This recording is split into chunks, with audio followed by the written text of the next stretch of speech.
Fasten your seatbelt. I am taking you for the ride of your life. I'm going to show you what this car can really do. Are you ready? I am ready. Hang on. Okay. Here we go.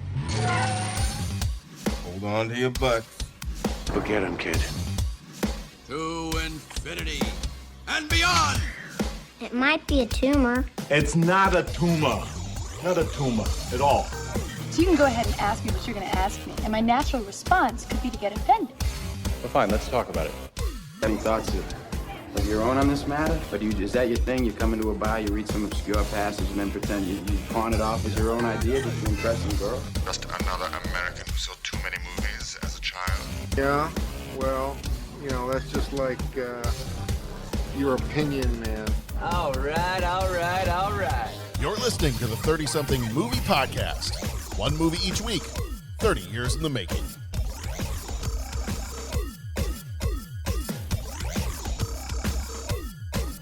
Yes, it is the 30-something movie podcast. Yes, Pinky.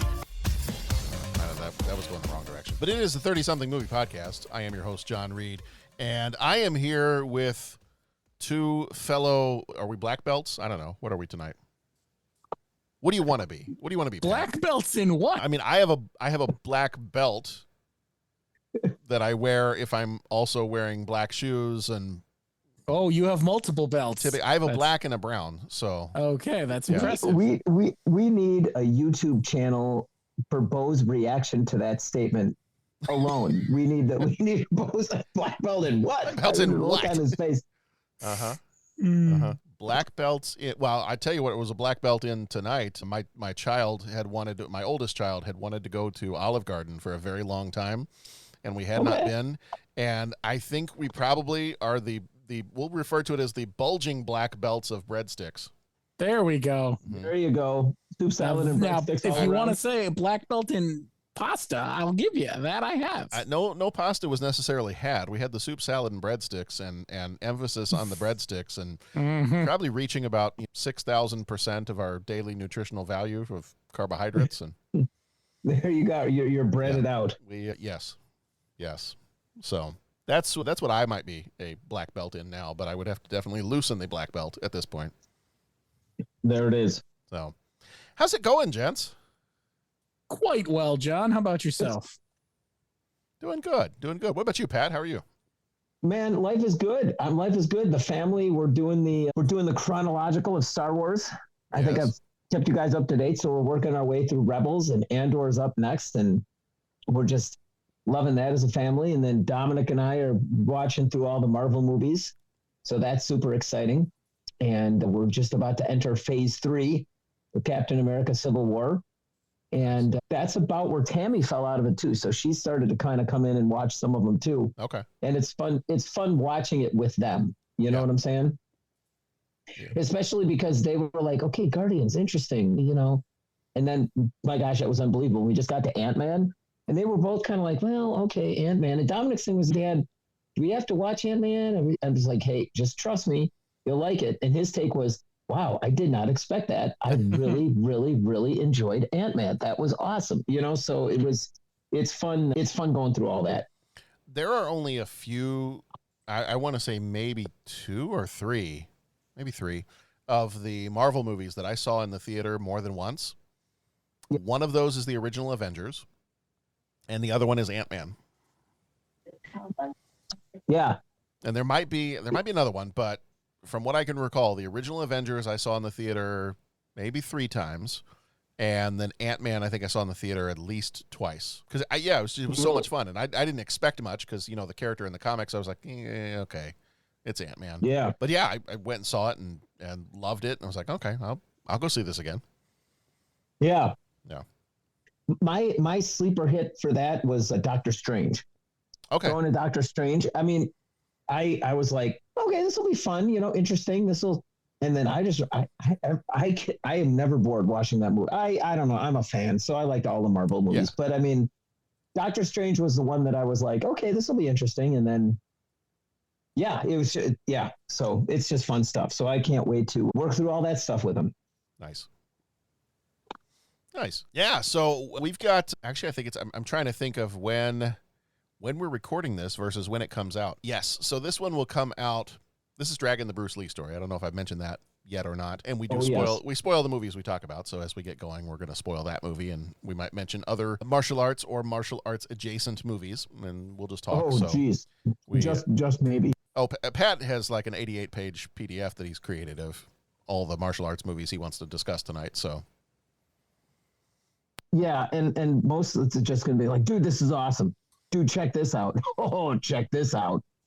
That's basically all the commentary it'll be. So gird your loins with whatever black belt you happen to be wearing, because we might be here a while, is what we're kind of saying. But yeah, so this one's coming out, I want to say this should be coming out around about the 25th of January, so that last week of January. I'm going to throw this out here to the masses, because I will still be there for like a day and a half at this point. I'm headed to New Orleans next week, and going to be there for a few days for a work-related thing, and I have looked at some different places to go and spots to check out in the evening times when there aren't meetings and other convention-related stuff. And if there's anybody out there that's like, I love New Orleans, I got weird and quirky places for you to go visit, I've started a little bit of a list, but if anybody's got some stuff, throw it out there, because when I go places, I like to go to like weird and quirky little places that are not kind of a little off the beaten track, not necessarily touristy places. Those are fine too. But if anybody's got any, I am going to try to stop. One thing that I've in my back of my mind, I'm like, you know what? When I go to a city at this point now, I would like to stop and see if I can find locations where a movie might have been filmed and like take a couple pictures there or something like that. And I did find a couple of different locations that I might try to kind of stake out and maybe grab a couple of photos. I mean, obviously, Interview with the Vampire was filmed there. I think Runaway Jury was filmed there. That was that John Cusack, Gene Hackman movie. What else? Streetcar Named Desire was filmed there. Live and Let Die was filmed there. Bunch of other stuff. Runaway Jury was a John Grisham, right? Yes. Okay, was that the one where they were taking on the cigarette companies? I think it was. Yes. It was like, I might be wrong, but it was like some class action thing, and they ended up like deciding to like go after the cigarette company, or I believe so. It's been a while. I mean, we watched that one several times many years ago, but it's been a while since I've seen it. I think it is. That's the one with John Cusack, Rachel Weisz, Gene Hackman. And you see like he's the, I don't remember what like his exact job description is in the movie, but Gene Hackman is the one that's like doing all the background info on the jury and all that piece. Okay. Yeah. Okay. You know, it's funny. I've hardly seen any of the John Grisham movies, but I've read all the books. Okay. I really fell into like reading his books. Like I there was like a year where I just went through like bam, bam, bam, like read them all. Well, I know the Pelican Brief has some scenes that were filmed there, and I know that there's a few other movies that were filmed in New Orleans. So I'm going to see if I've got some time, and I know there's some famous spots. Actually, one of the famous restaurants that's there, I was like, oh, I remember as a kid, I remember like walking by this restaurant when we went there. I think I was 9 when we went there with my family. And I remember walking by this restaurant, and I also remember seeing it in several different movies and kind of hearing about it. And I was like, Antoine's, like I keep hearing that's like one of the most famous restaurants in all of New Orleans. And I looked it up, and it's actually the oldest restaurant, according to what I found. It's the oldest restaurant in the United States, and has been owned by the same family since 1840, or I don't know, something crazy when it first started. So it's like the oldest. That's pretty cool. Continually running. And so I was like, well, maybe I'll go there. Maybe like one of the nights I'll stop there and pop in for dinner or something like that. And then I looked at the menu, and the menu looked amazing. And then I looked at the prices. Yeah. And then John said, maybe I'll take a picture of the front of the restaurant. So because I loves me some shrimp, but I don't know about $60 for a plate of shrimp. Yeah. Right. So it's got to be a heck of a shrimp. That's not. Do they have anything on the menu that's been there since the 1880s? I don't know. That'd be a good question. That would be fun. Maybe I can like stick my head in the door and just ask them that real quick. Yeah. So, no, I've got some places in mind that I would like to kind of stop by and visit. But if anybody's listening to this is coming out on Wednesday. I think Wednesday I said the January 25th. I will still be there for like another maybe 24 hours by the time you hear this episode. So, and maybe I'll throw this question out on Twitter too. But if anybody's got stuff, they're like, yeah, no, this movie was actually filmed in New Orleans too, or you got to go here, you got to go this place. And if you got any suggestions, throw them out there, because the last time I was there, I was 9 years old. So I don't remember too much of it all. And I'm sure I would hazard a guess and say New Orleans has probably changed in the last 32, 33 years. So, as things tend to do. Yes. It's always good to have tips. Yeah. All right. Well, you're not here for the 30-something travel podcast. A little bit later, based on the 3 questions, you will be here again for the 30-something food podcast. Because as always, we do have a food question, as we are wont to do, or wonton to do, as it is this time. So this time, like I said, we got Dragon, the Bruce Lee story. I don't think we got anything else going on news-wise, so I think we can just dive right on in. I know Pat's chomping at the bit here to get going with this one, because you've got your tome of notes that I'm sure you've taken. Or at least that's lodged in your brain. I love this movie. I love this movie. I'm going to get out a little bit ahead of our usual comments and say it was a fun movie. I had never seen it before, so it was a lot of fun. Yeah, it was interesting. Like, I didn't know anything about the man really, so this was super cool. Well, and what I understand is, and Pat, you can probably educate us, because I know you're definitely the biggest of the Bruce Lee fans in the room here. I'm sure you can educate us a little bit, but my understanding is, and probably reasonably so, there are a lot of things in this movie that are highly fictionalized. So there's a lot of parts of it where I'm like, how much of this can I trust as an actual, like where either a send up / homage to the martial arts movies where we're kind of paying tribute to that versus an actual biopic that's trying to be accurate. And it's definitely a blending of those, but it seems like there's quite a bit that is a highly fictionalized artistic choice. Yeah. That helps to build the story. Oh, it definitely works. But yeah, it's as a biopic, it's not, I don't think it's very trustworthy necessarily. Oh, right. Well, that's, I mean, and you research it, and it's funny because it does, and I don't know if I'm jumping the gun here, it does follow like some in general, like some of the big parts of his life. Yeah. Like the major events, but they are kind of like dramatized, changed around. Yeah. I mean, there's focus on the supernatural. Right. Things like that. But it works. And it's funny because like I find myself sometimes talking about biopics and it's just like, man, why do they have to do that? Why don't they just tell the real story? It would be better. And bop, bop, bop, bop, bop. We talked about that with the Doors. Like, great music, and boy, Iceman really captured Jim Morrison. But this it just seems so fictionalized. Yeah. Right. But here, it really, really works. Yeah. You know what I'm saying? Well, and I think, and we'll go ahead and get into we'll give you all. Go ahead, start the show. Yeah. We'll give you all the details of the movie and the actors and director and everything else. But the one thing, before I forget it, the one thing I do want to say is kind of along the lines of what you were saying, Pat. Is I felt as I was watching this movie, I felt like not to the extreme degree that you get in the movie Weird. I don't know if you guys have seen the Weird Al biopic yet. I have not yet. Okay, that one is to an extreme degree, but it needs to be because it's a biopic about Weird Al. And I don't have enough thumbs to give that movie. Oh, you have seen it? Okay. I have. Yeah, I'm sorry. I was on mute. I was. Yeah, John, you watched the whole thing? Oh yeah. I didn't think it could get any better, and then it ended, and I'm like, oh my god, this is amazing. Yeah, it was appropriate. I mean, the movie's title is Weird. It's a biopic of Weird Al, and so that you have a sense that some of it is going to be fictionalized, and I've said this before on the show, but once you get into watching the movie, about maybe not even 5 minutes in, you're like, oh, so it's going to get this crazy.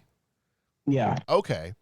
And I kind of got the sense when certain things were happening in Dragon, the Bruce Lee story, I was like, this is giving me a little bit of a feel, not to the same degree, like not as intense and not as exaggerated as the Weird Al biopic, but some of it was like, I feel like this is very exaggerated to a degree that's appropriate for the personality and movie career of Bruce Lee. Yeah, I agree. Yeah.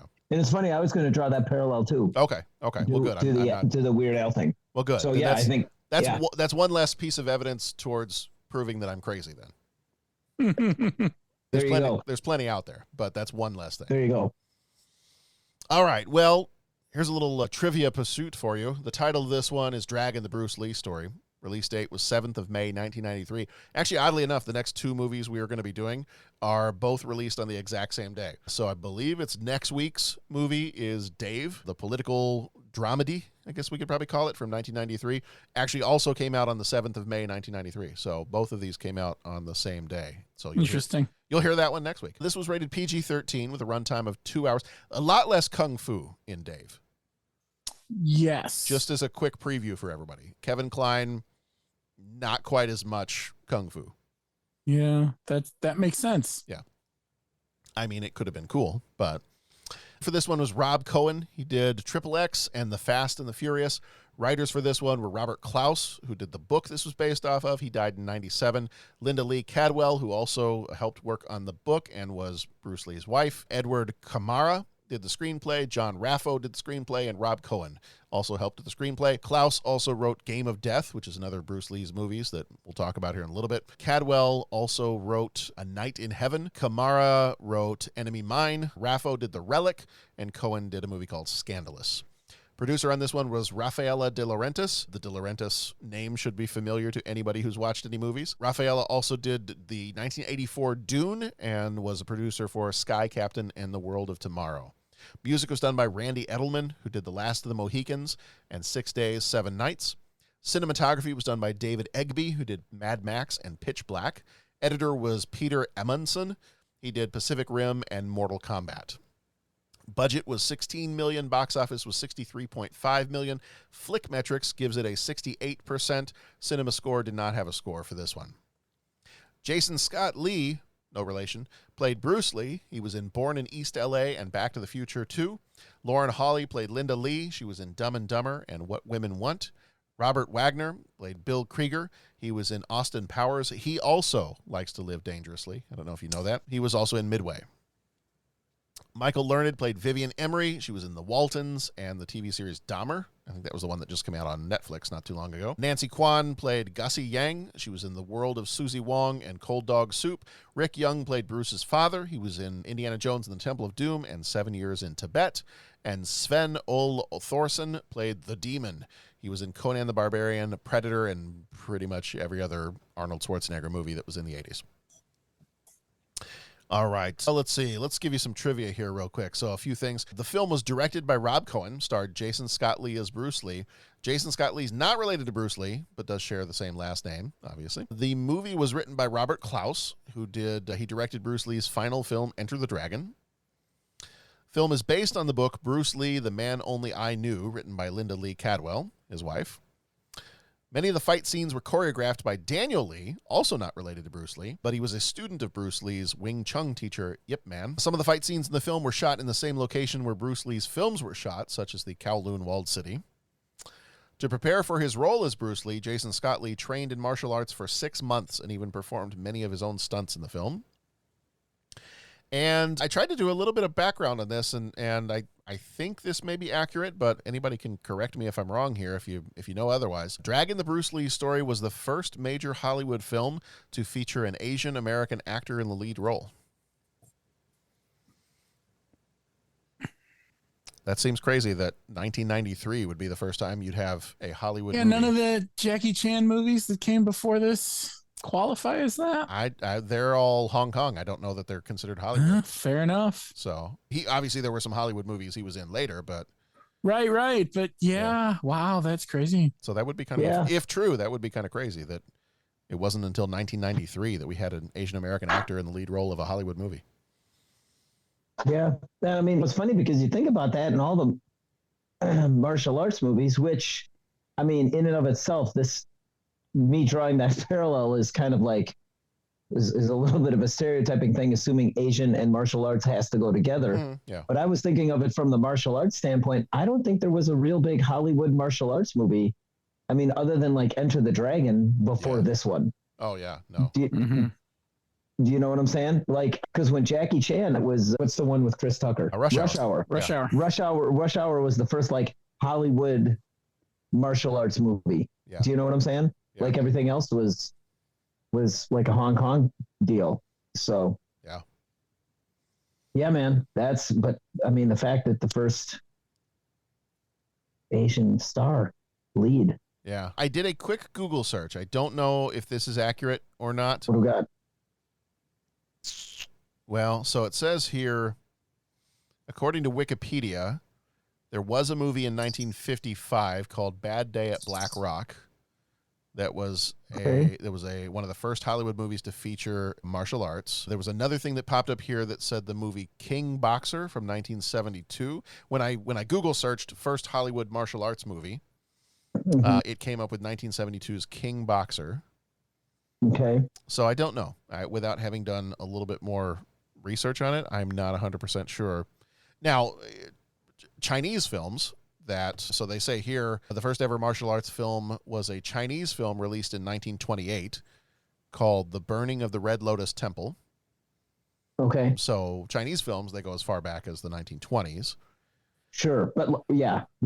And for the most part, I think that really it was still like the Kung Fu movies that were produced in Hong Kong or China and then dubbed for American audiences. You really didn't have too many that were actually, that first got started in Hollywood. Yeah, no, I honestly, I'm like, I could be way off with this, but I really think it was Jackie Chan's Rush Hour was like the first one. Yeah. That was like a Hollywood film. Did Rush Hour come after The Matrix? Because I'd throw that in. I'd argue that The Matrix would be even earlier than that. See, Matrix was 99. I thought Rush Hour was before that. Was it? Okay. All right. I'm kind of. I do. Hold on. Let me see. But I would like my gut says yes, but I could be way. Rush Hour was 98. Okay. Yeah. All right. Because then it became. Check out the big brain on Pat. Because then the floodgates opened. Yeah. And you had that even before. Well, what about Rumble in the Bronx? Because I feel like wasn't that one of the first? Wasn't that one of the first? Was that a Hollywood produced? Because I feel like that was 96, maybe. Let's see. Rumble in the Bronx is 95. 95. Okay. Jackie Chan. Original title was Hung Fan Kui, so I don't think it was Hollywood produced. All right. But let's see what I can find out. I was looking it up real quick. It's the film. I'm not fancy IMDb Pro, so I can't click on that link. Film is set in the Bronx area of New York City, but was filmed in and around Vancouver. Production company was Paragon Films Limited, and it looks like it was maybe a joint. U.S. Hong Kong. The original title being Huang Fan Kui makes me think. And the director was Stanley Tong. So that feels like it might have been at least partially financed overseas. Right. Yeah, I think that's what I think a lot of them were. And I mean, the bottom line is they were working their way in. Right. But I mean, I'm not trying to be like a purist about it, but that's what I think. I think they were like a joint thing. Because I know there were. Well, what's the line from the movie? Oh gosh, this is Hollywood. This is big budgets, big, even at that time, they were looking for Hollywood investors because. Right. Well,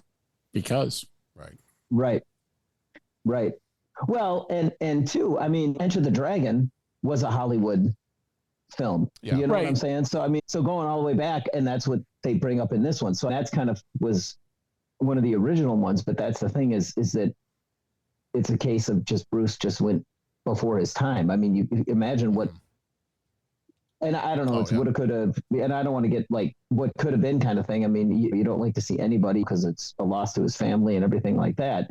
But I mean, you think like how far that cause would have been advanced if he would have just kept going, right. Right. And not even just making it just about martial arts, but just having an Asian person in a lead role. And I thought that was a good theme that came out in this movie too. And I thought they did it in a really good way in this movie, kind of showing that perspective, Yeah. All right. Well, let me give you a synopsis real quick. We'll get the trailer for this one, and then we will dive on into some major moments to help kind of recap the movie in case you haven't seen it, or in case you haven't seen it recently. We'll run through some stuff real quick, and then we'll get on into kind of we've already started to, but we'll get on into our thoughts and deeper thoughts and deeper feelings. We will be like water. We will flow as we do the podcast here. So, synopsis real quick for this one. In a world where one man's journey inspires a nation, the legend of Bruce Lee comes to life. From the streets of Hong Kong to the bright lights of Hollywood, follow the rise of a true icon as he fights to prove himself in a world that refuses to accept him. But when personal tragedy strikes, Bruce must dig deep and find the strength to overcome all obstacles. Experience the epic tale of Dragon, the Bruce Lee story. A film that pays tribute to the man who changed the face of martial arts forever. It's your birth certificate. Bruce Lee. It sounded very American. I'm going to America. French fries. Sky's the limit, that's what they say. Not a Chinaman's chance. They say that too. I'm different.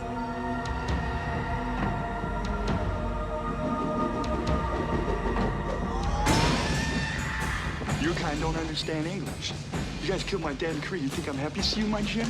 Don't touch me. Or what? Huh? Or I'll touch you back. You're not really an American. This guy Lee, he's awfully oriental. He's playing Oriental. And you can't change people with your fists. You kiss him. Kiss him. At least. He defied tradition. I'd like to take some lessons. I'd like to give them. I'm not Chinese. I've noticed that. You've been charged with violating the martial arts code. This is the first Bruce Lee Kung Fu Institute. We do not teach our secrets to the enemy. I'll teach whoever wants to learn. Some of them chop socky flips, man. He began a revolution. I have developed a way of fighting with no fixed positions. And became a leader. You are ordered to stop teaching. You die in Hong Kong. I've seen it.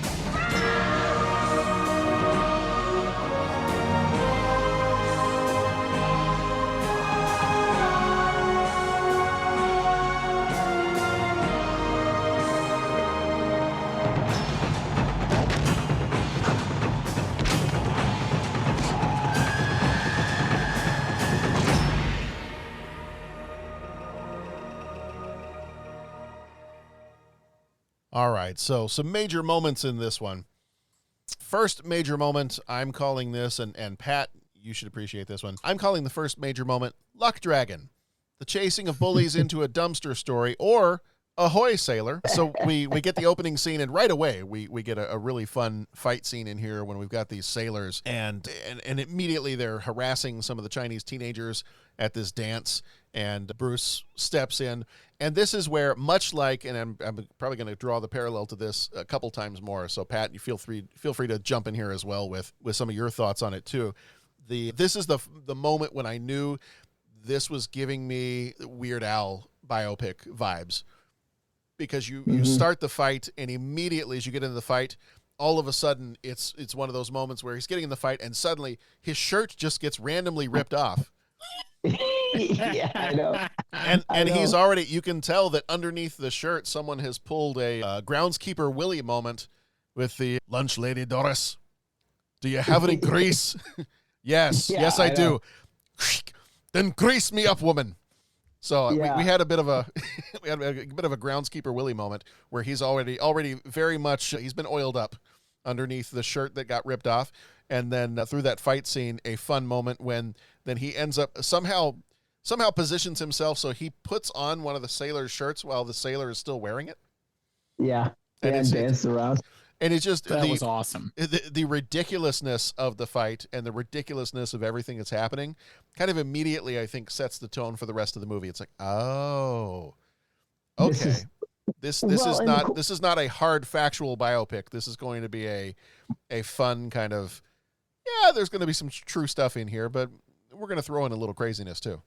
Well, yeah, go ahead. Well, please. Actually, as I was speaking, I was realizing that my point might be better later once we get to that part. Okay. So. Okay, well, the only thing I was going to say is that it's like it's done in the style of a kung fu movie. Yeah. Right? Because I mean, and I'll say this: the fight sequences are pretty awesome. You know, like when he's like they're crisp, well choreographed. They're fun to watch, but then they also get like some humor in there when he's dancing around in the guy's shirt with the guy still in it. When he's doing the backflips and jumps up on the table and like eats the cake and then throws it away is great. And then also the sound effects, like when he throws the guy and you hear the bowling pin sound effect. Yes. Yeah.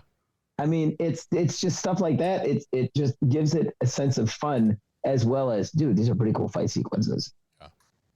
And I mean, Jason Scott Lee is just epic as Bruce.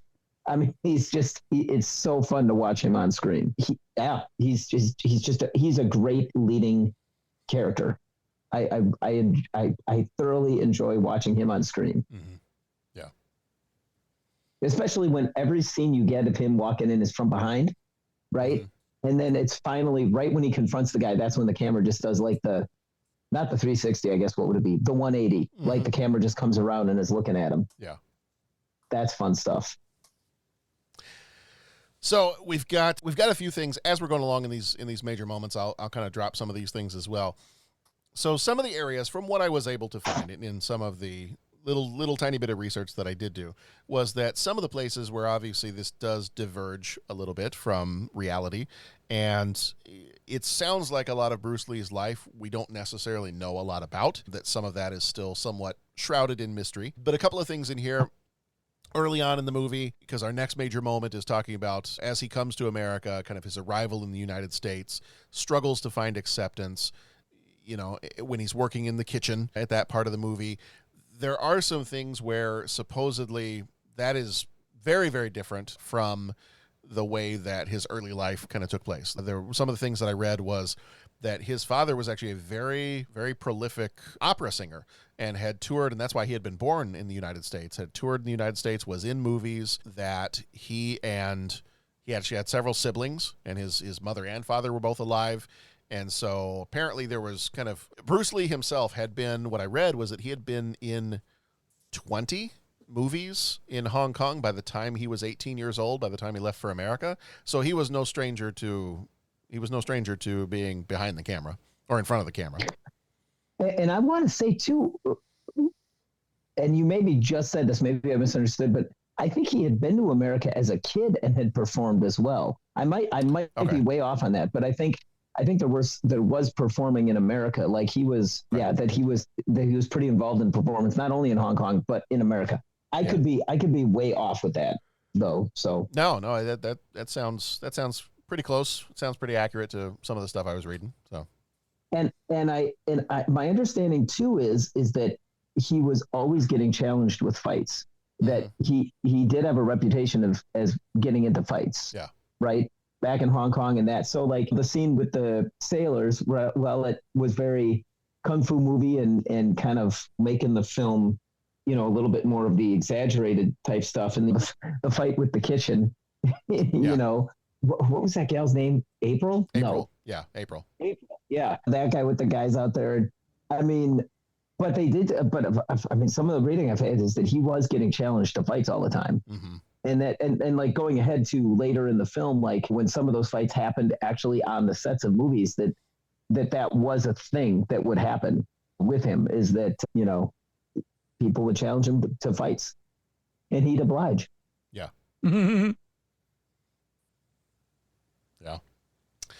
All right. Next major moment. Well, we've started talking about the coming to America major moment. This follow-up major moment I'm calling the first rule of Jeet Kune Do Club is you don't apparently overstep your bounds when it comes to following the martial arts code. And so he gets confronted and told he is basically breaking the code, sharing secrets he shouldn't be sharing, and that's a big no-no. And so we end up having a little bit of a trial by combat kind of a deal here. Yes.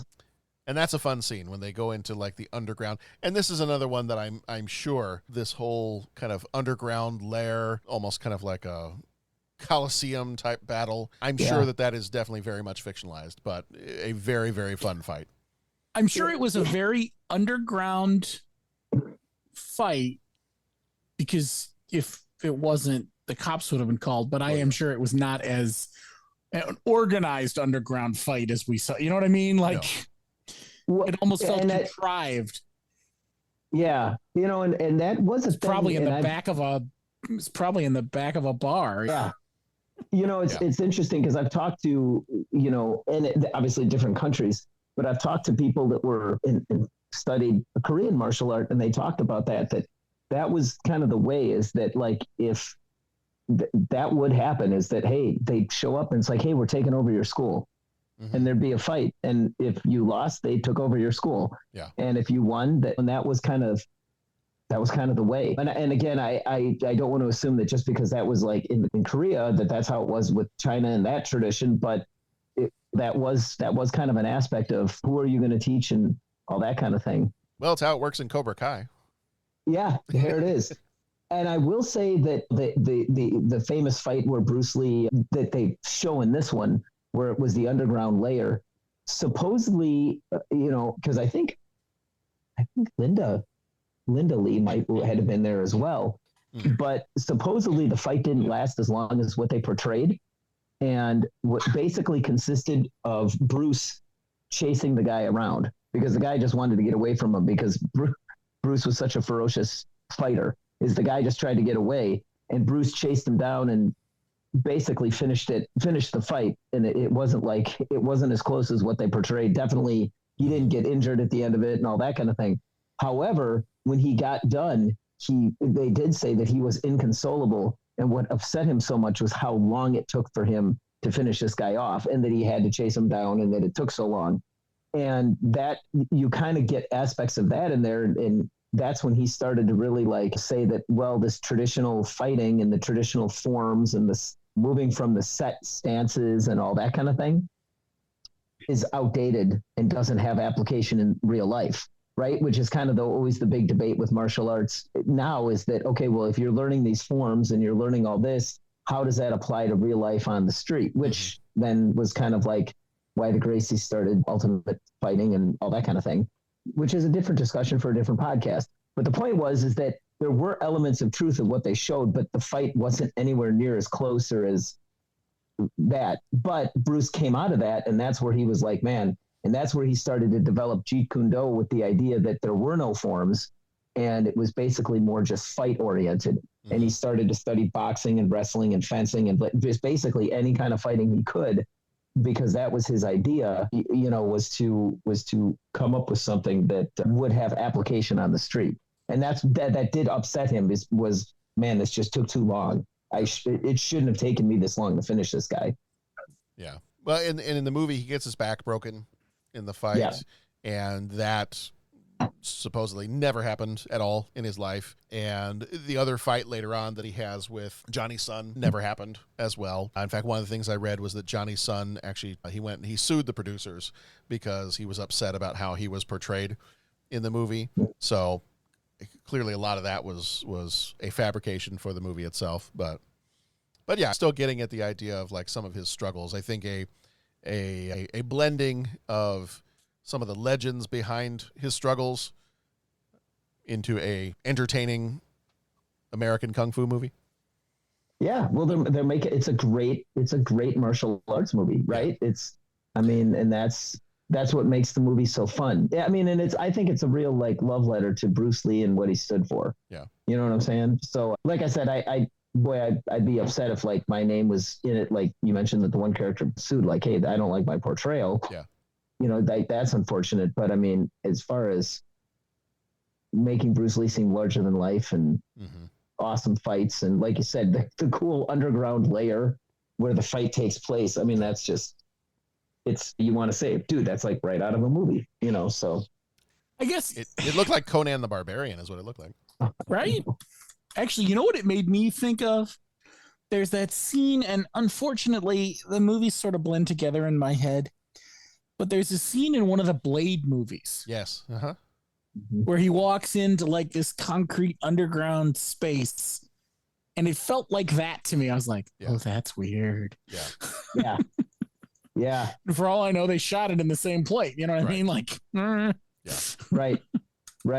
Well, and it's almost like what was the Van Damme movie where he had to go to the Kumite and was it Bloodsport, where he was the fighter for like money or whatever, and like they were always going to like a different location for their fight, and it was something ridiculous. It was something like that. It was like in this underground layer, or like it was a swimming pool that was half empty. Yeah, right? I think it was Bloodsport. I love it when they do that. Like, yeah, the shallow end was no water, and then the deep end had water, and then there was the one where they just drove the cars in the circle and they fought in the middle of the cars. And yeah, I think Bloodsport's the one you're thinking of. Okay, yeah, it's just fun stuff, man. Yeah. Well, and I'm sorry, I'm getting ahead of the thing, but like when they're fighting on the movie set, that was ridiculous. Oh yeah, you know, right? I mean, with the saw and they like into the freezer with the blocks of ice. And it's so funny because at the end of that, the guy's like, "This is the best fight scene I ever shot." Well, half of it happened down below in this room that you didn't even see. You didn't even see it. So I know. What are you talking about? Yeah. And again, like there's some basis in reality, right? Like that would happen on the movies. Like there'd be extras would come up and just be like, "Dude, I don't know if this Bruce Lee guy's as good as," and there'd be a challenge and there'd be a fight and. I've read accounts where that was what would happen on the set. Yeah. Is there'd be guys that wanted to see if Bruce Lee was really all the hype, and so there'd be a fight. Yeah, which is just nuts. Which makes the whole Green Hornet thing that much more awesome when he just like, those guys don't even know like what is going on. My favorite part of that was I thought it would look better, or however he worded it. I was like, that's just awesome. Yeah, I know. Yeah. Careful coming down these stairs. Yeah, don't want you to slip. Be careful. Yeah. Well, so you bring us into major moment number 3, and that's what I'm calling California Dreamin', where he gets into Hollywood and he tries to get in as Kato in the Green Hornet show, and then also there's the implication that he helped come up with the idea for the Kung Fu series, and he lost out to David Carradine for that one. Also, I will point out here that he apparently had nothing to do with the idea for the Kung Fu TV series, that apparently it was being produced as a movie, and there was some consideration to have him be the starring role of it, and apparently it kind of took too long, so then he went to Hong Kong to make some movies there. In the meantime, while he's there making movies, they had switched it to, they were going to turn it into a TV series. Apparently he came back, he auditioned for it, didn't get the audition, and that's when David Carradine got it. So kind of the implication that he came up with the idea and then it got stolen from him, not really necessarily true. Mm-hmm. So, but a bunch of fun scenes when he starts to like, he's made it big. He's gone from starting his little school that he's got and building that up into what it became, and then straight on into Hollywood where he's buying the big cars and going to the parties and everything else. And then we kind of hit the brakes a little bit. We realize we get the scenes where it looks to be that they were struggling a bit with money. A lot of bills were coming past due. And then we get the scenes where we find out about the death of Bruce's father. And that's kind of, we move into the major moment that I'm calling Hong Kong, because he goes back to Hong Kong based on going for the death of his father, but then that kind of got him into, well, I haven't been able to break into the American movies or TV shows as I had wanted to, but I'm big here in Hong Kong. So I have some opportunities here. So that's when I started working into some of the martial arts films that were being produced in Hong Kong at the time. And then kind of the last major moment here is, I'm calling this Enter the Dragon / Battling His Demons. And we see kind of a final showdown with his own personal demons as he confronts his fear of death and kind of what he feels like maybe his own limitations. And this is something that he has been hallucinating throughout the movie. After his father kind of tells him this before he leaves for America for the first time, and talks about how when they had raised him, they tried to hide him because they were worried that the demon would be after him. And so throughout the movie, as he kind of questions himself and his abilities and kind of his own personal struggles, he does tend to hallucinate this demon from time to time, and we have kind of this final battle with this demon at the end, and it's very much, it's a bit of an acid trip ending to the movie here as we see him kind of dealing with that, but also kind of foretelling his own death coming up pretty soon. That demon was just cool. Oh yeah. I'm just going to say that thing was awesome. And man, that thing is scary. Like I was watching it like, dude, when I first saw this movie, I was freaked out with that thing. I'm freaked out now with that thing. It looks cool. It moves cool. It's got those spikes that pop out at the end, right? And then the other thing is like the sound editing, the sound of the demon. It's just people screaming and like metal scraping sounds and people screaming and crying. And I'm just like, dude, that thing's awesome. I'm embarrassed to say what it reminded me of. Dude, what did it remind you of? Shredder from Teenage Mutant Ninja Turtles. Yes. Right? Like, right? I was like, oh, dude, I see where maybe they got the inspiration for Shredder from. Just saying. Dump some ooze on that guy and make him super demon. Ooh. Yeah, I know. Yeah, that thing was awesome. Super demon. Now you got me all spun up. And that final fight with the demon is pretty cool too, especially when the nunchucks are sitting in the lightning strikes and the nunchucks are sitting in the mouth of that gargoyle. Right? Magical nunchucks. Awesome. Yeah. All right. Those are the major moments I've got. That gets us through to the end of the movie. And the movie ends with kind of a voiceover from his wife talking about how his life ended in, I think it was 1973 that he passed away from, I believe it was swelling on the brain. Mm-hmm. I think he had been having, the story at least that I read was that he had been having some headaches and somebody had given him some medication that they had and that it was a brain swelling due to an allergic reaction to the medication that he had been given. So that's ultimately what ended up causing his death. And was he only, what was he, only 32 at the time? 32 or 33. Yeah. He was a young man. Yeah. So he dies in 1973, and unfortunately, his son will die almost exactly 20 years later in 1993. Mm-hmm. So, all right, those are the major moments I've got. We're going to get into our deeper thoughts. We've already kind of been sharing a little bit here and there, but any other major moments? Anything else? Any other parts of the movie before we get into opinionating a little bit more on it? All I've got is, dude, that's awesome. Dude, this is awesome. Dude, check out more awesome. So yeah, I think. All right. Well, that's what I got. Let's go into the underground Fight Club lair, and we'll dig a little deeper. And now, Deep Thoughts. I have an opinion on this matter. Don't mince words, Bones. What do you really think? I like it a lot. Wow. It's very deep. Thank you. All right. So I think it's a foregone conclusion that we've all pretty much either said or intoned that we like this movie. Yeah. I sure as heck do. I feel like that's a pretty accurate statement. So let me start with this one for you, Pat, because you are the one that had seen this movie before. When you saw that this movie was on the list, what was the first image that popped into your mind? Like, what is if you had to narrow it down, like what's one of the most memorable parts or pieces, or what was it when you looked at the list for 93 movies and you saw that Dragon, the Bruce Lee story was on there? What would have been the first thing that would have popped into your mind?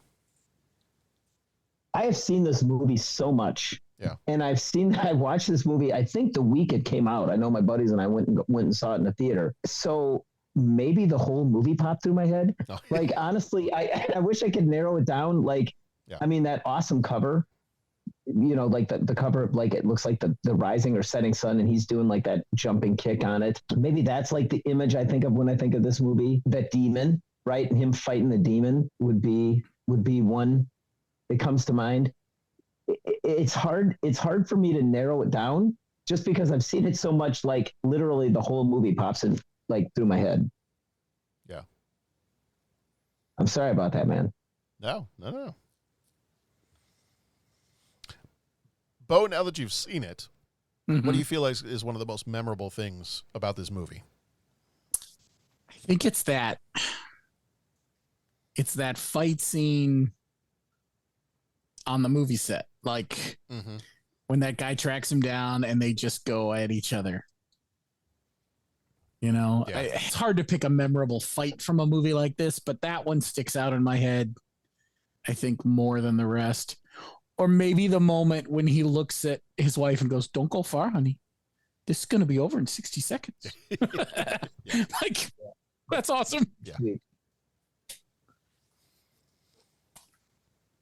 Yeah, I think for me it's probably the first fight in the underground lair part of it, because it was such a fun fight, and there's so many fun moments in that one, and just the kind of the blend of the exaggerated nature of a lot of kung fu movies, martial arts movies, and just how well this movie kind of blended those pieces together. But I really enjoyed watching this movie. Yeah, I like some of the stuff where like the guys challenge him when he's working out at college. Yeah, and they're saying all the bigoted stuff and all that. And my dad was killed by a Korean. I was like, oh, okay, great. I'm not Korean. Right. I don't care. Right. Yeah.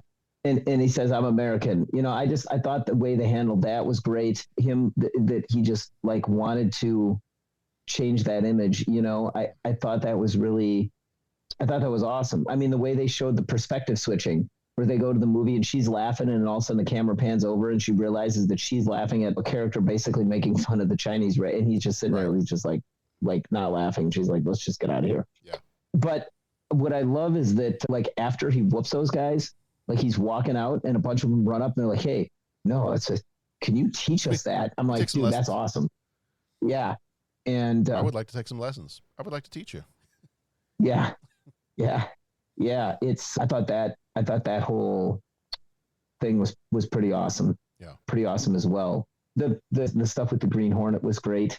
I mean, and that's what's funny is you think of the whole 1960s Batman. Remember when the Green Hornet and the Batman would match up? Uh-huh. And then like Batman would fight Green Hornet, and then Robin would have to fight Bruce Lee. And you'd think how far he would have to like spar down to make it look like the guy that played Robin actually would have a chance. Mm-hmm. That's just funny to think about all that stuff. What was the one other scene I was going to say that I really like, and I can't remember it now because I like the whole thing. So I'll probably just think of it and like interrupt you in like 30 seconds. But that's fine. Yeah, I thought there were just so many good, like I said, the fights were great, but there were so many great scenes that paid homage to like his outlook on things, his philosophy on things. And like I said, even though there's a lot of, it's a euphemistic look at his life, it did capture aspects of reality and there and aspects of his philosophy, Yeah. So it's cool. So what would you say Bruce Lee is your favorite martial arts, in terms of like martial arts movies? Would you say he's your favorite out of all of them? I mean, it's really hard to choose favorites. Yeah. You know what or I'm saying? is he the one that got you started? So it's interesting.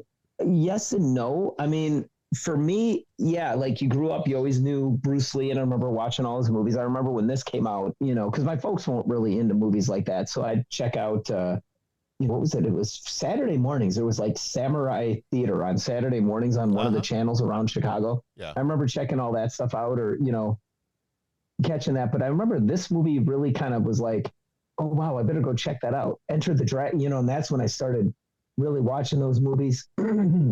And then when I got to college, the martial art I studied, there was a school there, and it was a bunch of the music people were all were all involved in it.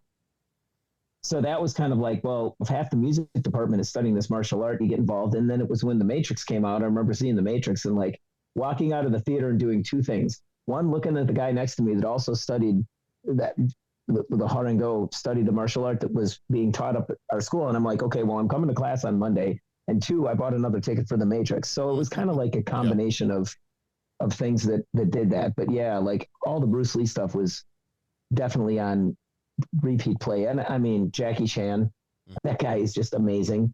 I loved watching Jet Li, Tony Jaa now I'm just laundry listing it all, but like any of the Ong Bak movies, I mean, those things are incredible. And, just all the ones that like are and I go and I pay $10 and get like a collection of 100 Kung Fu movies on 5 DVDs. You know what I'm saying? And just watch all of them because it's just fun. Well, I still haven't watched through them yet, but I did inherit when my dad passed away. There were a couple of different things that I grabbed out of his DVD collection, and one of them was his. Was it 7? I'm looking behind me real quick. 1, 2, 3, 4, 5, 6, maybe 7 or 8. He had the series of the Zatoichi movies. Okay.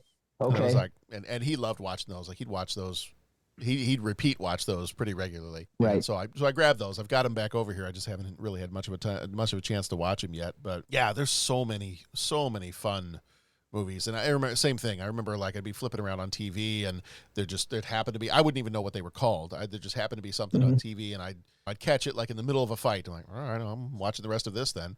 Yeah. But I always remember, I think probably I would say my first, what kind of got me into watching more of the martial arts movies was probably Jackie Chan. Because I remember we watched, my dad would watch a few of his movies, and I think Drunken Master was one of the first ones we saw. And yeah. A Police Story, I remember seeing that one.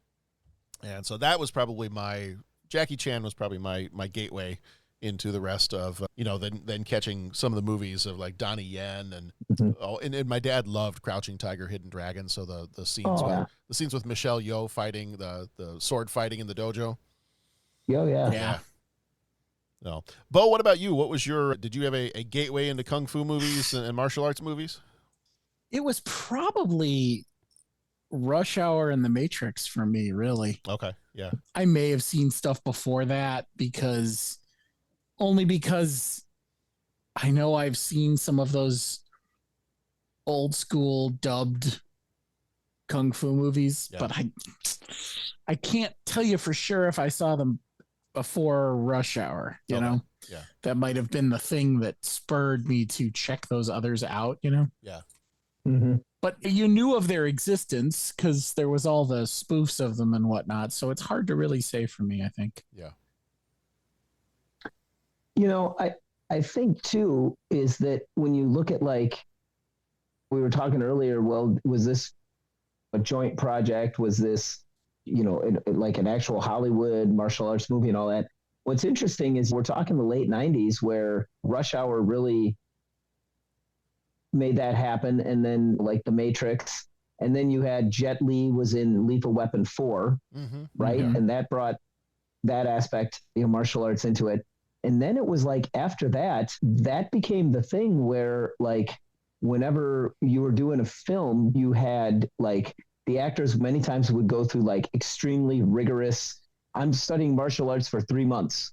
And you had all the Bourne movies and the Mission Impossible movies and the Bond movies and the like G.I. Joe movies and, and even going through the 2000s coming down the stretch, like aspects of it in like the Marvel movies and, a little bit some of the characters in the X-Men movies. And I'm drawing a complete blank on what I also was going to say. I can't remember. So I guess it doesn't matter. But all these movies, like they would put those aspects in there. You know what I'm saying? Yeah. And, some different fighting. Oh, I know, like Dark Knight. And you'd get different martial arts that would look a different way. Oh, and the Sherlock Holmes movies, right? The ones is it Guy Ritchie? Yeah. I mean, Sherlock Holmes, the stuff that Robert Downey Jr. does in there. And again, it's like, it's interesting because that became such an aspect of Hollywood movies. That just became what you would have to do to make a movie. You know what I'm saying? Like that became part of that the aspects of all the fight scenes in those movies. Yeah. All right. Do we have anything before we get into our 3 questions, which is going to continue our discussion of favorite martial arts scenes and martial artists and all that other stuff? Do we have anything else about the movie itself? Great movie. If you haven't seen it, definitely give it a watch. Keeping in mind that if you're looking for a hard, factual representation of the life of Bruce Lee, this is not going to give you that, but it's going to give you a good balance, kind of the heart and soul of the Kung Fu movie balanced with an artist's rendition of the retelling of Bruce Lee's life. Great music. The theme is awesome. Yeah. I mean, the theme is just so dramatic. And it's interesting because on the trailer, they didn't use that music, but I've heard that they've used this theme from Dragon. They've used the theme in many other like movie trailers. You know what I'm saying? Yeah. So. Yeah, I mean, when he's standing on the top of the platform at the end there and they're all doing their thing, I mean, come on. Yeah. Yeah. he like shakes his head out like a lion shaking out its mane, you know, and he starts like, I'm just like, that is wicked awesome. I'm not gonna lie, man. Don't I get a little misty watching that scene? Thought about you when I watched it. There it is. It's like man. this is cool for Pat. Pat is digging this. Yeah. Oh yeah, and yeah. And I'll tell you too, that was the other thing. That was the major scene I thought when he's sitting there in the theater and it's just like dead quiet. He's like, let's get out of here before they hang us. Before they lynch us, yeah. Right. Before they lynch us. And then all of a sudden everyone's clapping and cheering and then they just crying and yeah, and they and suddenly they bust out in the streets lifting him up and I mean it's and while I doubt that particular thing happened, I doubt they carried him around the streets like that. I am sure there was some serious emotion tied to that movie. Oh yeah. Oh yeah. Oh yeah. I mean, that's like becomes like this icon. Same thing like when he beats the guy in 1 minute, right? Right. And you know, like the music at the end of that it's just outstanding. So yeah, and you can find old video of him at that demonstration. He didn't get into a fight and have to beat a guy in 1 minute, but like his demonstration he was doing some stuff that was just like, you know, like pretty incredible. Like he was doing like his 1 inch punch and guys are flying away. And I mean, just all sorts of cool stuff. And you can find the videos on YouTube. So it's cool. So that was the only thing I wanted to mention was the music. Yeah, absolutely. All right. Well, you guys have dishonored my family, so I'm challenging you to 3 questions. He asks each traveler 5 questions. 3 questions. 3 questions. It's impossible to answer. Impossible because you don't know the answer. Nobody could answer that question. I want to ask you a bunch of questions. I want to have them answered immediately. What you just said is one of the most insanely idiotic things I have ever heard. At no point in your rambling, incoherent response were you even close to anything that could be considered a rational thought. Everyone in this room is now dumber for having listened to it. I award you no points, and may God have mercy on your soul. All right, 3 questions. Question number 1, what is your favorite martial arts fight scene in a movie or TV show? Pat, I'm starting your timer now. You have 40 minutes. You're making me go first? Yes. Aren't you afraid I might steal somebody's? Yeah, okay, Pat. Bo, go ahead. Well, mine's pretty easy. I mean, I think I said that my gateways to this are probably The Matrix and Rush Hour. So, and to be honest, when I read the question, a couple flashed through my head that I'm not even sure I remember what they're from. Mm-hmm. So I went with the dojo fight scene in The Matrix. Yeah. It's awesome. Yeah. It's probably not the best ever, but it is pretty awesome. And it sticks in my head, you know? Yeah. And that scene has been thematically reused so often. Like, I think what keeps that scene fresh in my head is a similar scene from Doctor Strange, right? Where he's in a dojo-like setting. And while it's not true martial arts because they're doing all the woo-woo wizardry stuff, it is definitely calling back to these type of martial arts scenes, right? Where they're in that sort of environment. So I think that's the one that I had to stick with. Yeah. It was just an epic scene. And I remember seeing The Matrix for the first time, right? Oh, wow. And I just, mean, what a mind job. And I'm just like, oh my God, like I didn't know movies could do this. This is amazing. Yeah. Like what is going on? You know, like I know I'm going to see this movie 100 times this week, you know, like, and you're just watching that and everything that's flying at you all of a sudden, wait, this is a Kung Fu movie? What? Like that was just such a great scene. And then when Mouse runs in and he's just like, Morpheus is fighting Neo, and they all like just go busting in to watch. Right. That is just great. And that's when they crank in with the metal hip hop music. That was outstanding. I got it. While we're on the topic of The Matrix, I think because I do really enjoy that scene, the dojo fight, but I think my favorite fight in that movie is the subway fight. Yeah. Also solid. I do like the subway fight. Now, and this is not my answer for favorite martial arts fight scene in a movie, but one of my favorites, and the reason I'm not doing it is because there's such a combination of CGI with the fight is in The Matrix Reloaded, when you have him fighting the multiple Agent Smiths. Mm-hmm. Like, that is one of my favorite fight scenes in any movie, but I opted for my answer to this question. I opted to choose something that was a little bit less CGI heavy for one of my options, but yeah. Awesome. Yeah, so that's yours, Bo? Yeah. Yours is The Matrix? Yes. Okay. All right. I had a bit of a struggle with this one because I had, and Pat, I'm sure you're going to mention some of these in yours. My struggle with this is I love so many of the scenes from the different Jackie Chan movies, like Legend of Drunken Master, Police Story, a lot of those. The fight, the Donnie Yen fight in Ip Man, where he's fighting the multiple guys at once. And I mentioned the Michelle Yeoh in Crouching Tiger, Hidden Dragon.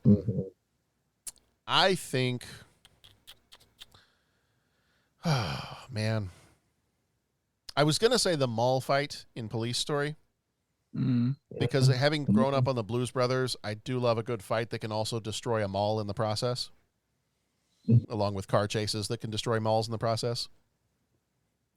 Do you have a Miss Piggy? I almost said Kill Bill from some of the fight scenes in Kill Bill. I almost went with that. I think the combination of the visuals with the fight and just how I think I probably held my breath during the entire scene. I think I got to go with the Michelle Yeoh fight in the dojo in Crouching Tiger. Okay. In fact, that movie is one of the first ones I'm kind of waiting. I got it for Christmas, not this Christmas, but I think last Christmas. I got the 4K Blu-ray of Crouching Tiger in one of the steel case movie cases. I got that one last Christmas, and I have not watched it yet. I think I'm waiting until I get my upgraded TV at some point, and that may be one of the first ones I watch on there. But just that movie is so... The martial arts are amazing in that movie, but that movie is also just so pretty. Yeah. That's the fanciest word I can come up with. With all my education and having been an English teacher, the best word I can come up with is, it's purdy. It's purdy. Yeah, but it's what a great movie. Yeah. That's awesome. John, for a second, I thought you were going to say the lightsaber duel in Phantom Menace. You know what? I almost did. I was almost gonna give that one as an option. Yeah. But I mean, it's... And I didn't even mention Mooney and Seven Samurai, and I didn't even mention any of that. Yeah, there's so many options. There's the hallway fight, although I think of that one as a little bit more of just like a scrappy fight. There's the hallway fight in the movie Old Boy. That was always a fun one. And then they reused that. If you guys watched the TV show Superman and Lois, they reused that in one of their, I think in this last season. They used that as one of their fight scenes. They kind of did an homage to the hallway fight from Old Boy. Okay. But yeah, there's a lot of different options. And I could have gone with any number of the stuff from The Matrix or Rush Hour or any of those. But yeah, I think I gotta go. I have to make a decision, and I think the decision is going to be Crouching Tiger. Yeah. Yeah. Well, I've got to say the final fight in Enter the Dragon, right? Okay. Like I just think it's epic, and Bruce just looks like amazing. Just watching him move on camera. I've even heard reports that he was so fast they had to slow the camera down because it didn't look right. You know what I'm saying? But it's like he looks just so good in that, and I mean it's the iconic. He's in the mirrors and he's fighting Han, and meanwhile, like there's this whole big battle royale going on up on the island, and so that's got to be like one of my favorites. Like you said, Jackie Chan has just done so much amazing work and was so there in the 90s, like just so much when you could get access to it.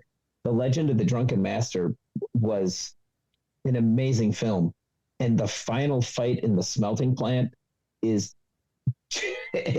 amazing what that guy does, and the choreography and just what he does with his body. I mean, it's just amazing. So I'd have to definitely mention the Jackie Chan fight with the smelting plant. Yeah. And Matrix for me, yes, you know, it's yeah, like all of that in the Matrix that you mentioned, the dojo fight scene, the subway fight scene. He's beginning to believe. I mean, it's just like that gives you chills. I mean, it's like that's just awesome. And you know, the thing goes back and forth. And I mean, I love the scene in that too, where he's like fighting, and then he gets his hand blocked, and then he just sticks his fingers out and spears him in the throat. Like builds up, and he just gets that last little bit. And I mean, that's great. And yeah, I know, I hear what you're saying in those later movies when they add some of the CGI in there. But you know, with all the Smiths, yeah, that was heavy on the CGI. But on the flip side, you get that chateau fight where he's got to fight all of the Merovingians guys. Yep. I mean, that thing is just that is just epic. You know, when he blocks the whatever the big axe thing is, he blocks it with his hand and he starts bleeding. And it's like they start playing, and you just see the blood dripping on the ground. It's just you know, you get this cool bass line. He's like, you see, he's just a man. And then I mean, and then it just goes on from there. I mean, that's just awesome stuff. And then you get all the stuff in the car, and yeah. So you asked for one. I was able to narrow it down to 3, which was really sticks, but that's okay. Yeah. So I wouldn't be an 80s 90s movie podcaster if I didn't point out that I really did not mention one of the best martial arts movies ever created is 1985's The Last Dragon. Okay, there you go. Show enough. Sure enough. One of my favorite lines in that movie kind of made me think of some of the stuff when they were talking in this one. Like, you told us to master something along the lines of, you told us to master the art of fighting without fighting. I did one better. I mastered the art of fighting without knowing how to fight. That's it, man. And you know, you even had a little Jackie Chan busting a move in Cannonball Run, which was fun. Yeah. Which was very fun. So, well, and if you need a quick watch, you could always go with Kung Fury. Kung Fury, man, that is a half hour of awesome. Yes, it is so much fun. That is crazy. You know what's interesting is when I used to study, like one of the grandmasters of the art that I studied for a time. He was out in LA, and he had worked as an advisor on some Hollywood films and stuff. Oh, really? And he was actually an advisor on Total Recall. Oh, cool. Which, yeah. And first blush, you don't think, I never thought of Total Recall as like a Kung Fu movie or a martial arts movie, which the art I studied wasn't Kung Fu. So, I mean, it wasn't like, you know, that. But then when you go back and you see some of like the joint locks and the takedowns and just some of the hand-to-hand stuff, it's like, oh, I see that. I mean, it was pretty cool. And like I said, it's just like, as that was, and I mean, Total Recall was that, have we covered that one, or is that coming up? Oh yeah. No, we've covered that one. Yeah. That was that late 80s, right? 87, I think. No, it was 90. Okay. It was 90. It was 90. Okay. But I mean, still, that was right when all of that stuff was just working its way into Hollywood mainstream. Yeah. You know? So yeah, it's cool stuff. Yep. All right. Number 2, Fight Club hypothetical here. If you could have any 2 martial arts fighters face off against each other, who would you choose? I mean, I hate to go for the low-hanging fruit, but Bruce Lee and Jackie Chan. There you go. I went with kind of when I was narrowing down my favorite scenes, I went with the 2 that probably would have been in my top 2 favorite scenes. I went with Jackie Chan and Michelle Yeoh. Well, there you go. I'd happily throw in a Donnie Yen in there too if we want to have a 3-way fight.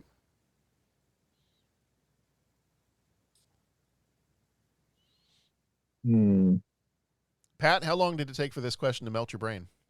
Yeah, not, you know, well, and as far as like, okay, if we're doing a movie scene where you get to do all the choreography, you know what I'm saying? Yeah. And it's just an awesome choreographed, like artistic thing, you know, like I could see, boy, that is just so hard. Like I mean, I would love to see Jackie Chan versus, right? Yeah. I mean, because they do such amazing stuff, you know, like almost like a Jackie Chan versus like a John Wick type thing, you know, because Jackie Chan is just a master of incredible choreography, just like kinetic action, everything just flows so well. And, you know, you look at the John Wick movies and it's just one big roiling, whirling dervish of excitement and violence, you know? So, I mean, that would be an interesting thing. But the hard part of that mashup is the Jackie Chan stuff. There's an element of fun. I mean, sure, it's violent, but I mean, it's fun. Whereas the John Wick, it's very much violent. Yeah. Do you know what I'm saying? So, yeah. So I don't know. I thought about like that. That would be cool. You know, like the other thing would be, it would be really cool to see like Bruce Lee's character in Dragon versus Tony Jaa's character from Ong Bak, right? Like that would be pretty epic. I think that would be pretty awesome scene. So I also thought of that one.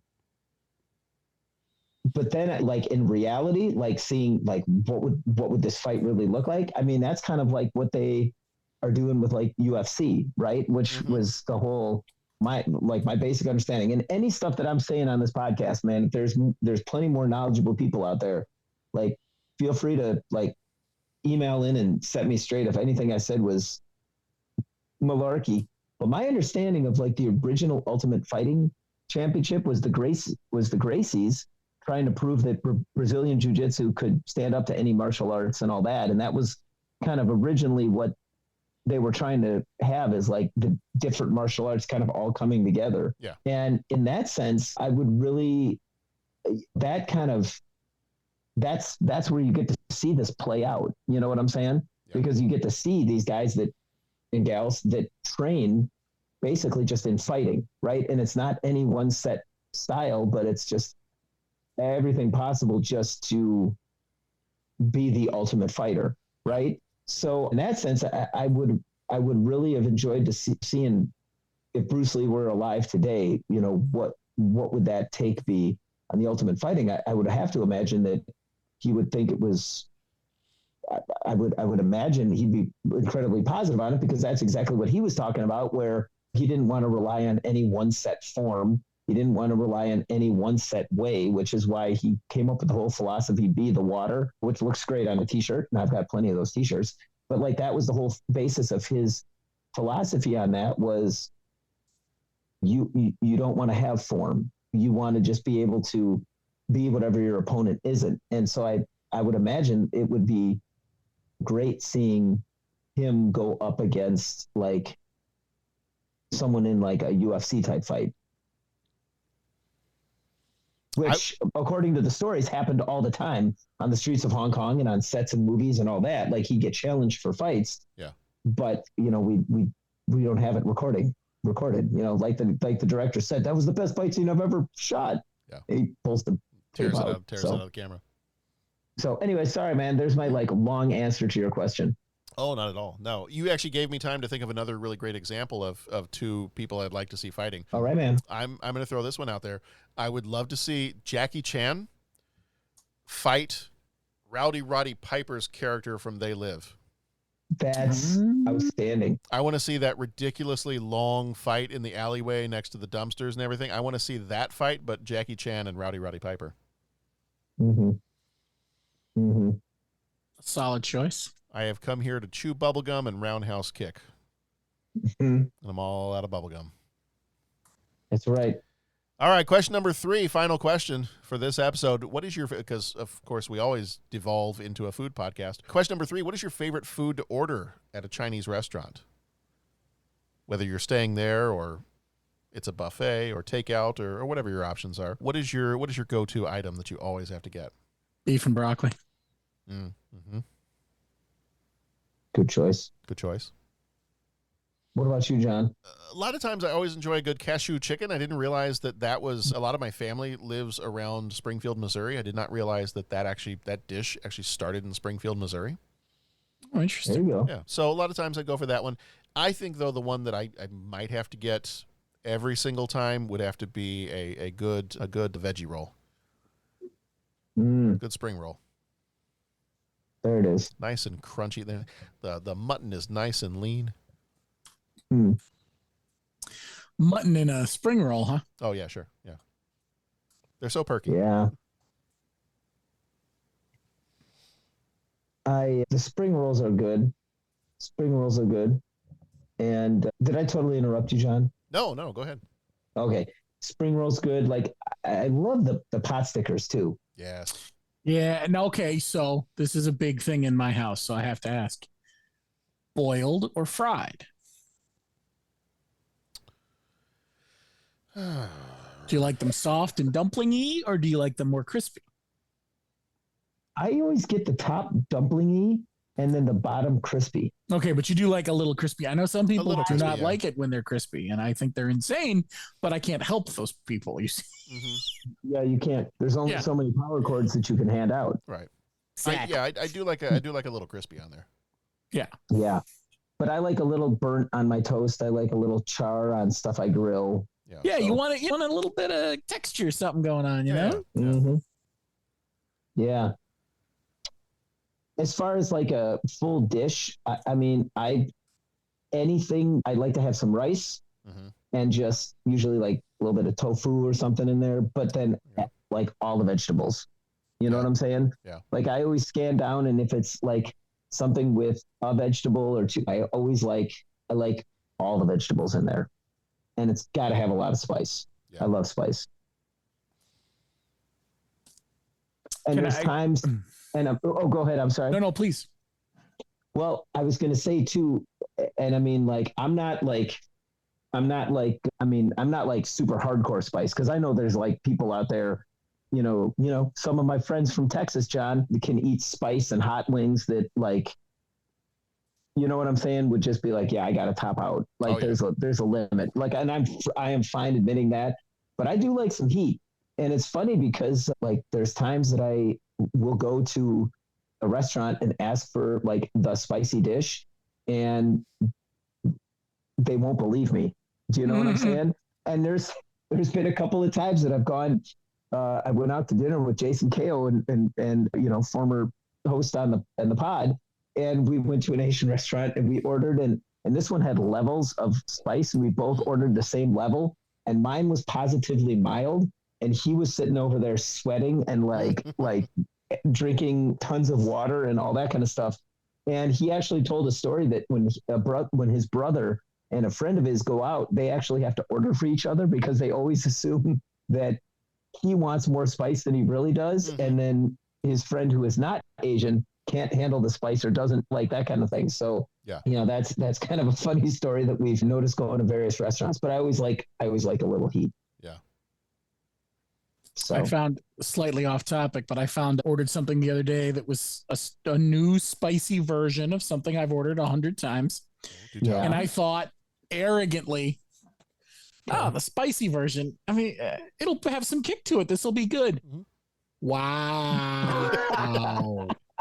I was a little sweaty. My mouth was hot. Like, so now Pita Inn, local Mediterranean restaurant, has a spicy hummus. Oh, wow. Brother. It was good. And those people who really like spice will probably really enjoy it. I like for spice those to a real point. quick, for those listening to the audio podcast, what you didn't see on the video is Pat made one of those cartoon motions where he suddenly disappears and there's a puff of smoke left where he was standing, like a Bugs Bunny kind of a deal, or like when Scooby-Doo runs out of a room and the legs are just going like that. Yeah, that's what right, Pat man. just did. He's no longer with us. He ran to Pita Inn as fast as he could. But go ahead, Bo. I should have known it would be that spicy. But to be honest, like their spicy chicken, I can handle. It's hot, but I can handle it. Yeah. Something about the way they mix this spicy hummus. Yeah. See, Bo, I don't know if you know this, but you said the magic words. When you have Pat in a room and you say the words Pita Inn, this is what happens. Oh, we'll see. Dreamweaver. This is. I believe you can get me through the night. Pita Inn is, that is some fantastic eating. when they put that in they put an establishment in right near our places of employment. Oh yeah. And Jeff Mazuka and I were like counting down the days. Like I think we were calling, are you guys? Nope, not open yet. Okay, that's great. And then I think like the first day we were going and like we'd walk through the office and it's like, anybody want pita in? We'll just bring stuff back. Like we were bringing it in and just bringing pita into people. And, I have to drive by it every day on the way home from work. Brother, that is a challenge. I'm not gonna lie. Okay, I'm going to give some free advertising to another Asian establishment that just got put in Vernon Hills because it's the only gluten-free place that we are able to go to that is safe for my wife to eat at. Bibimbap is what it's called. Okay, so there you go. I have not been yet. It's where the old Qdoba used to be. Yeah. Right in front of where the mall is. So anybody listening to this, sign. I have not been in yet. Anybody listening to this who's not from the same area we live in has no clue what we're talking about. But right. I would encourage anyone who does live nearby, go visit them, go buy food from them regularly because I don't want them going out of business. Like, right. We always used to have to drive an hour to get to Schaumburg, Illinois, which is where the only other one close by here is. So I'm very happy that they finally built one in Vernon Hills. So is that whole chain gluten-free, have gluten-free options then? Everything in there is completely gluten-free. Really? Yeah. That's kind of impressive. Yeah. So it's like the only fairly safe, other than Chick-fil-A. Chick-fil-A is pretty careful about how they prepare things. Oh, really? Yeah. So Chick-fil-A is pretty good. They have separate fryers for things. Not gonna lie, that surprises me. Yeah. But yeah, otherwise, Bibimbap being completely 100% gluten-free, it's a completely safe place to go eat. So that's really cool, man. We go there when we can. Nice. So now, Bibimbap is Korean, or do they have I don't recall. A lane? Because that was going to be one of my next questions. Like, Donna, my wife, has recently started to enjoy the food prep, the way they prep their fried rice at the Thai place in Libertyville, Thai noodles. Yeah. Okay. And I am still struggling with Thai food, what to order and feel happy about myself. It's a lot. It's very different from other Asian food. And so I'm still processing that one. Yeah. So I was curious if you guys lean towards a type of Asian cuisine also. Yeah, this reminds me. I know we're actually, I dangerously hitting on the 30-something food podcast right now, but that's fine. I have questions. Yeah, so I looked it up really fast on their website. I wanted to say yes when you asked if it was Korean food, but I'm like, I'm not 100% sure. I did look on their website really fast, and their founder he did grow up in South Korea.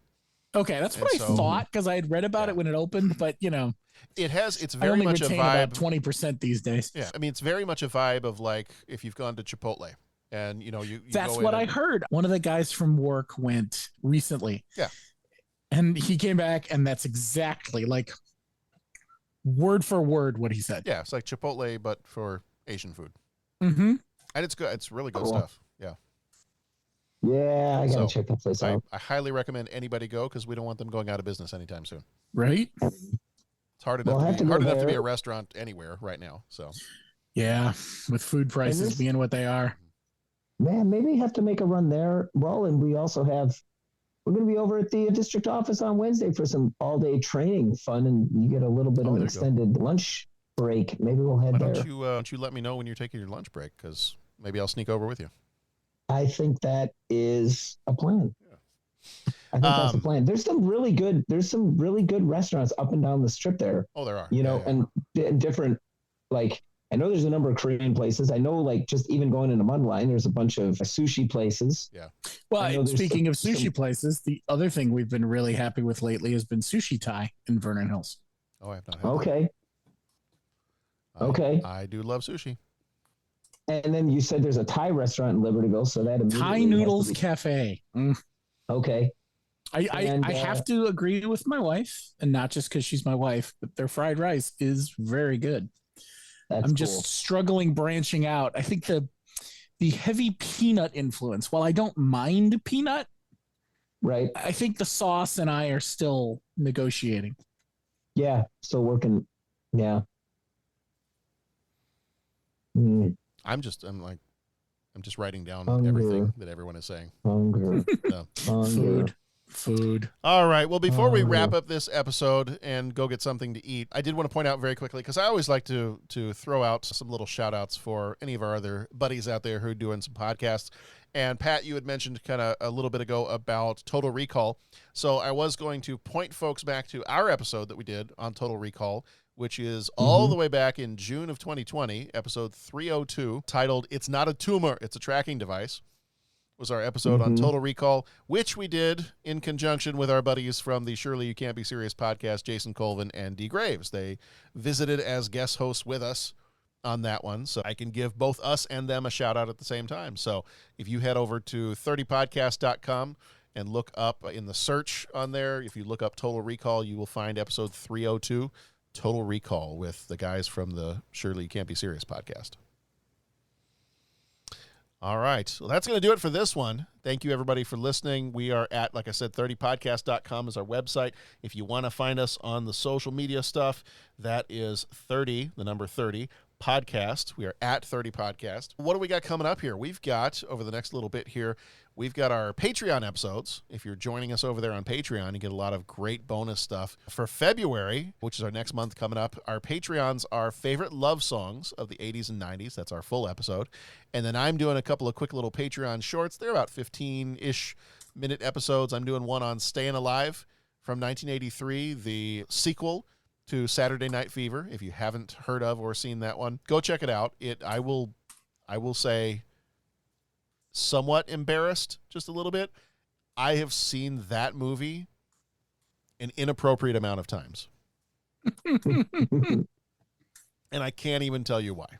I think I first spotted that movie like staying up way too late one night and like turning on the TV and being like, what is this? And then finding out it was a sequel to Saturday Night Fever. I'm like, well, now I have to watch it.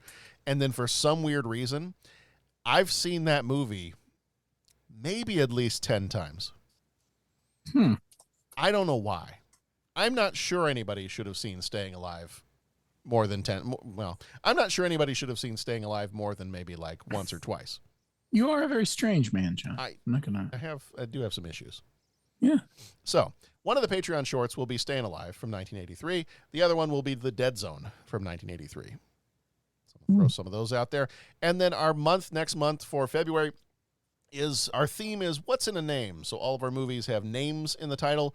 We've got Dave, we've got Searching for Bobby Fischer, we've got Benny and June, and we've got Carlito's Way. And then as we dive on into March, our March Patreon, not sure yet what the Patreon shorts are going to be. We'll get that in there in just a little bit. Our March Patreon full-length episode is going to be another 1983 movie. We're jumping into James Bond this time around with Octopussy. And then our regular episodes for March are going to be Cliffhanger, Groundhog Day, True Romance, Falling Down, and The Fugitive.